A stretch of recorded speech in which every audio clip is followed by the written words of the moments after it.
வணக்கம் நலதமயந்தி சேனல். இன்றைக்கி நம்ம என்ன பார்க்க போகிறோன்னா பஃப் பேஸ்ட்ரி வந்து பார்க்க போகிறோம். ரெடிமேடாக இது விற்கிறாங்க. சரி, பப்ஸு சாப்பிட்ணுன்னு ஒரு ஆசைக்காக இது வாங்கினோம். இந்தியாவில் சாப்பிட்டது இங்கே கிடைக்க மாட்டேங்குது. சரி, நம்மளே வாங்கி செய்யலாமேன்னு சொல்லிட்டு இது ரெடிமேடாக விற்கிது. சூப்பராக இருந்துச்சுங்க, செஞ்சு பார்த்தேன். இது செய்ய என்னென்னா, உள்ள ஸ்டஃபிங் மட்டும் நம்ம செய்யணும். அதுக்கு பேனில் எண்ணெய் ஊற்றிட்டு பட்டை கிராம் தூள் போட்டுட்டு கொஞ்சமாக வெங்காயம் நல்லா பொடி பொடியாக நறுக்கின வெங்காயம் போட்டு நல்லா வதக்கணும். வதக்கினதுக்கப்புறம் கொஞ்சம் வந்து இஞ்சி பூண்டு பேஸ்ட்டு போடணும்.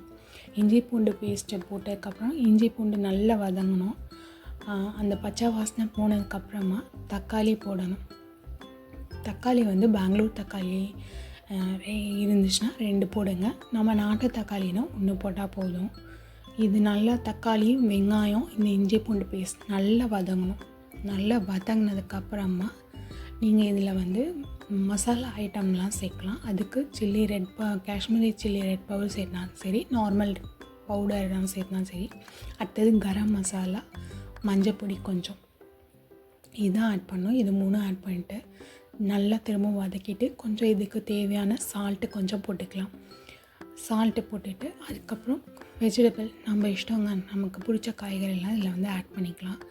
கேரட்டு, பீன்ஸு, கேபேஜ் கூட ஆட் பண்ணிக்கலாம். பொட்டேட்டோ நான் இதில் ஆட் பண்ணியிருக்கேன். பட்டாணி, இது 3ம் நல்லா குக்கரில் ஒரு விசில் மட்டும் விடுங்க, ரொம்ப விடாதீங்க, குழஞ்சிடும். கொஞ்சம் வாயில் கடிப்பட்டால் நல்லாயிருக்கும்.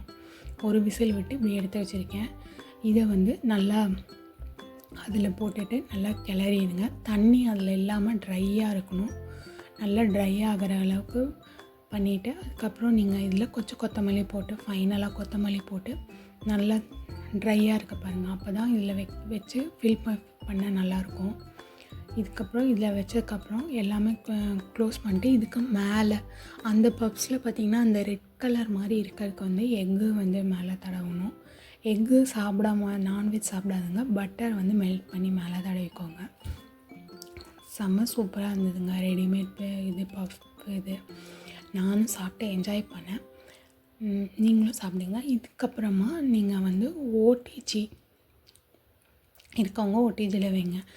நான் வந்து ஓவனில் வச்சுருக்கேன். ஓவனில் 180 டிகிரி ஃபாரன்ஹீட் பண்ணி வச்சுருக்கேன். இப்போ இதை வந்து நான் வந்து ஒரு 180 வச்சுருக்கேன். வச்சு இதை ஒரு 25 மினிட்ஸ்க்கு மேலே வச்சேன் நான்.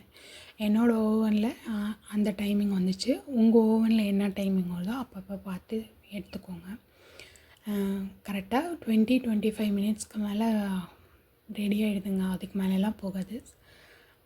அதுக்கப்புறம் நல்லா இது வந்து கொஞ்சம் வந்ததுக்கப்புறம் இடையில அப்பப்போ நீங்கள் அந்த பட்டர் தடவலாம். இல்லைன்னா எக்கு இது வந்து எடுத்து அது மேலே நீங்கள் அப்ளை பண்ணிவிட்டு எடுத்திங்கன்னா செம்மையான பப்ஸ் ரெடிங்க. அப்படியே பேக்கரி ஸ்டைல்லே இருந்துச்சு சாப்பிட்ற மாதிரி. இது கூட ஒரு ஸ்வீட் சாப்பிட்ணுமே சொல்லிட்டு நான் இதோட கேசரி செஞ்சு சாப்பிட்டு என்ஜாய் பண்ணுங்க. மறக்காமல் நலதமயந்தி சேனலுக்கு சப்ஸ்கிரைப் பண்ணுங்கள். சாப்பிட்டேன், என்ஜாய் பண்ண நானும், நீங்களும் என்ஜாய் பண்ண பாருங்கள். எல்லாத்துக்கும் ஹாப்பி லைஃப்.